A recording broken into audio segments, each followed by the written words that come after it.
بسم اللہ الرحمن الرحیم۔ میرے تمام بہنوں اور بھائیوں سے گزارش ہے کہ درود شریف پڑھ لیں۔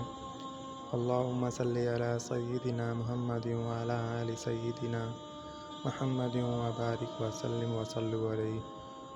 آج ہم آپ صلی اللہ علیہ وآلہ وسلم کی زندگی مبارک میں ایک ایمان افروز واقعے کے بارے میں آپ کو بتانے جا رہے ہیں، جو کہ ایک یہودی لڑکے کا واقعہ ہے جو کہ آپ صلی اللہ علیہ وسلم سے رغبت حاصل کی اور ایمان کی دولت سے مالا مال ہوا۔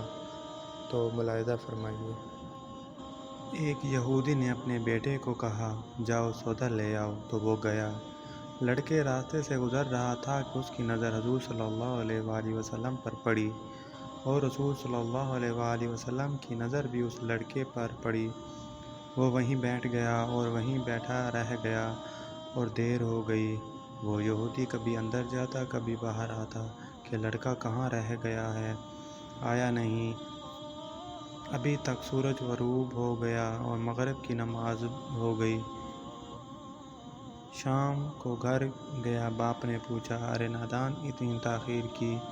باپ بہت غصے میں کہا، بڑا نادان اور پاگل ہے، میں نے کہا تھا جلدی آنا، تم اتنی دیر کر کے آئے ہو، تمہیں سودا لینے بھیجا تھا، تم خالی ہاتھ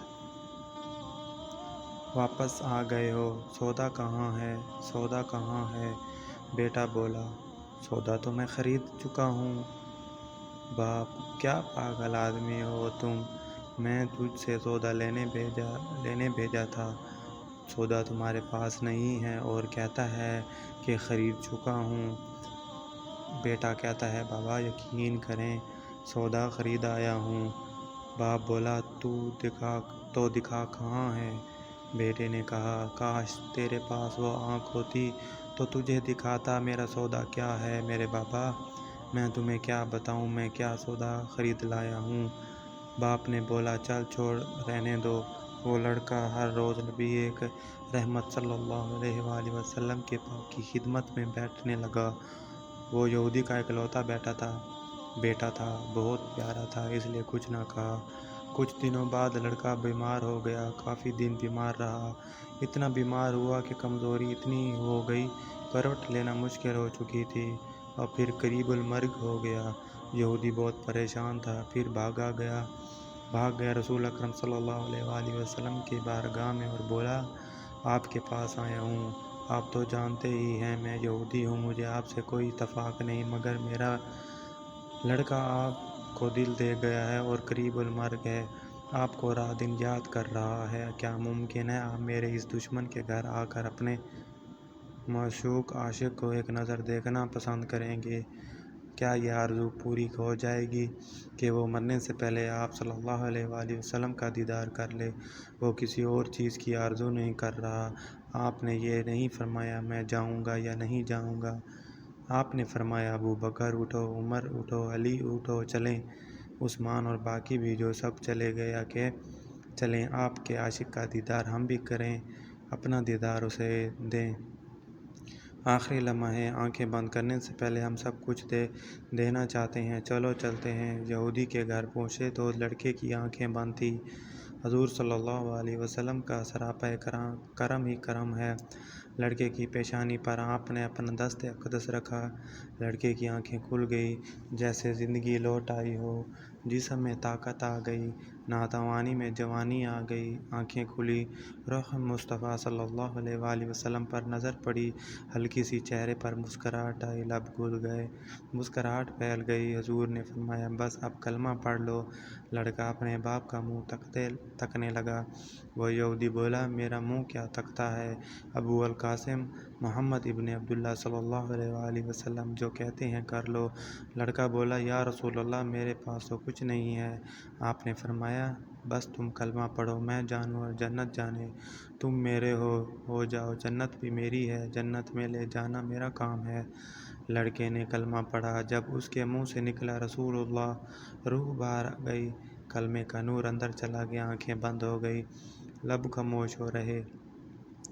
اس لڑکے کا باپ وہ یہودی بولا، محمد، میں اور آپ دونوں مخالف ہیں، اس لیے یہ لڑکا اب میرا نہیں رہا، اب یہ اسلام کی مقدس ضمانت ہے، کاش آنۂ نبوت سے اس کا جنازہ اٹھے، تب بھی اس کی عزت ہے، لے جاؤ اس کو۔ پھر آپ صلی اللہ علیہ وسلم نے فرمایا، صدیق اٹھاؤ، عمر اٹھاؤ، عثمان آگے بڑھو، بلال آؤ تو صحیح، علی چلو دو کندھا، سب اٹھاؤ اسے۔ آقا السلام جب یہودی کے گھر سے نکلے تو یہ فرماتے جا رہے تھے، اس اللہ کا شکر ہے جس نے میرے صدقے اس بندے کو بخش دیا، اس اللہ کا شکر ہے جس نے میرے صدقے اس بندے کو بخش دیا۔ اللہ اکبر، کیا مقام ہوگا اس عاشق کی میت جس کو علی، عثمان، ابوبکر صدیق، عمر بن خطاب، بلال حبشی رضی اللہ تعالی عنہما جیسی مشہور شخصیات کندھا دے کر لے جا رہے ہوں، اور آگے آگے محمد مصطفیٰ ہوں۔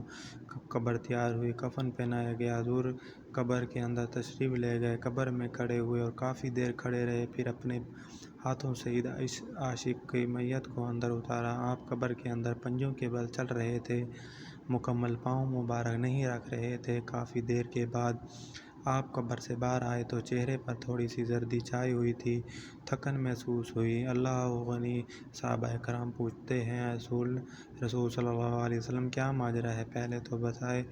پہلے تو یہ بتائیں کہ آپ نے قبر میں پاؤں مبارک مکمل کیوں نہیں رکھا، آپ پنجوں کے بل کیوں چلتے رہے؟ تو نبی آقا صلی اللہ علیہ وسلم نے آئے ہوئے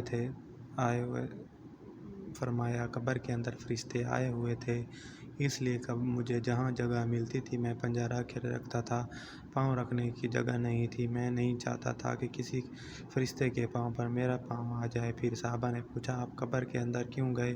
ہمیں کہتے ہم چلے جاتے تو سبحان اللہ خوبصورت جواب دیا کہ میں نے اس لڑکے کو بولا تھا کہ میں تیری قبر کو جنت بناؤں گا، تو میں اب اسی قبر کو جنت بنانے قبر کے اندر چلا گیا۔ تو پھر رسول اکرم صلی اللہ علیہ وسلم اتنے تھکے ہوئے کیوں ہیں؟ تھکا ہوا اس لیے ہوں کہ فرشتے حور اس عاشق کے دیدار کے لیے آ رہے تھے اور میرے وضو سے لگ کر گزر رہے تھے، ان کی وجہ سے میں تھکا ہوا ہوں۔ ماشاءاللہ، سبحان اللہ، کیا خوبصورت بیان ہے۔ اللہ تعالیٰ ہم سب کو آپ صلی اللہ علیہ وآلہ وسلم کی اطاعت کرنے کی توفیق عطا فرمائے اور ان کے اسوہ حسنہ پر چلنے کی توفیق عطا فرمائے، آمین ثم آمین۔ اچھی لگی ہو تو چینل کو سبسکرائب کریں۔